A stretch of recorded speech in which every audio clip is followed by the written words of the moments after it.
এই দুশ্চিন্তা, পেরেশানি, মারাত্মক পেরেশানি থেকে মুক্তি পাওয়ার জন্য বিষ্ণু ইসলাম দুটো দোয়া পড়তেন। কয়টা? অনেকগুলো পড়তেন। স্পেশাল দুটো দোয়া আজকে আপনাদের শিখায় যাব, শুনবেন।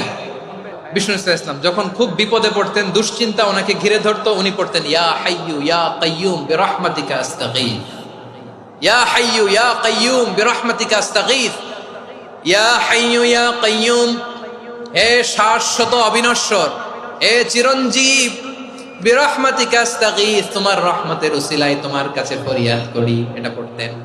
আবার আরেক বর্ণনায় এসেছে ইয়া হাইয়ু ইয়া কাইয়ুম বিরহমাতিকা আস্তাগীথ আসলিহ লি শা'নি কুল্লাহু ওয়ালা তাকিলনি ইলা নাফসি তারফাতা আইন। আসলিহ লি শা'নি কুল্লাহ, আল্লাহ আমার সবকিছু আপনি সেটেল করে দেন।